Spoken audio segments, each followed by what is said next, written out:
We exist today because of evolution. It's been able to answer a lot of questions we once didn't have the answers to. How did I get here? Why am I addicted to eating ice cream? And perhaps most importantly, why can't I stop playing video games at 5 a.m. in the morning? However, it's also wonderfully inefficient and quite poor at adjusting over short time frames. That's why most species are not around today anymore. Evolution is a bit like machine learning in a way, where one must fail many times to make very minor progress. Obviously, in the context of the real world, replace failure with death. So I mean, that's rather cruel in the grand scheme of things. But hey, perhaps the universe is not concerned with such trivial matters. Now, I think most of our preferences and habits can be attributed to our ancestors' behavior. But there are a lot of weird quirks we have that make very little sense to me, and I sometimes think about what benefits they could possibly have in the real world. So, for example, one really weird quirk I have is if I suddenly look at a bright light source, I will sneeze. Yes, it's exactly as weird as it sounds.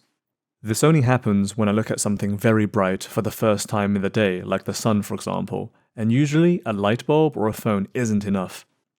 I looked this up, and apparently when light excites one part of your parasympathetic nervous system, other parts can be affected at the same time. So when a bright light causes your eye's pupils to constrict, that may indirectly cause a reaction in the nasal mucous membranes, which then just leads to a sneeze. That's very interesting in itself, but I can't really think of any time where this so-called photic sneeze reflex might be actually useful for our ancestors. It sounds to me more like that our nervous system in this case is just not functioning very well.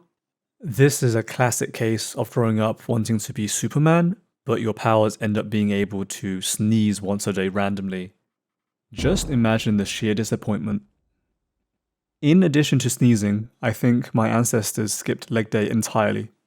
I'll tell you exactly how I know this. So since as young as I can remember, my knees would click when I squat. It doesn't matter how much weight I'm carrying, as long as I try and squat down below a certain elevation, it would always happen. It's also much worse on the way down, and not so much on the way up. I did notice that more weight made my knees uncomfortable, so this makes squatting exercises difficult at the gym, as you can imagine. So usually I went for the machines instead. Back when I actually went to the gym once upon a time. Fortunately, this doesn't affect me in everyday life, but feels like a definite oversight from an evolutionary perspective. Anyway, I've had this checked at the doctors before, and I've been told that because your quad muscles are responsible for keeping your kneecap in line as you bend and straighten your knee, outer quad muscles are often stronger than the inner quads, pulling the kneecap off track as you move.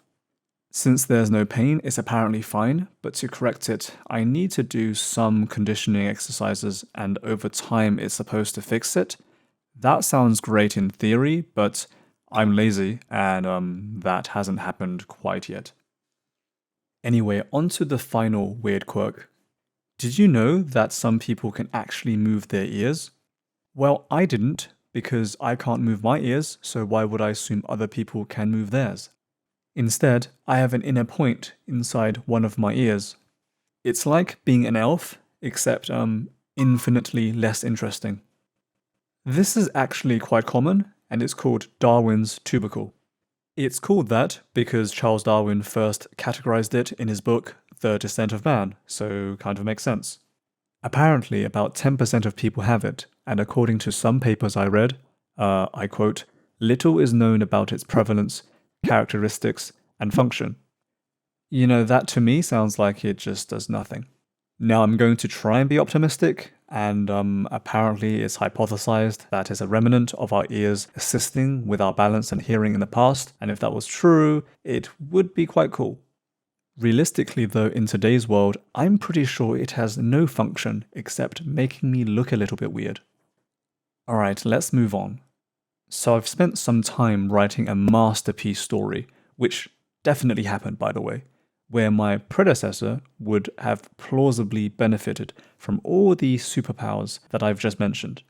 And it's only taken millions of years to get here, so no pressure and not much time at all. The year was 1227, England.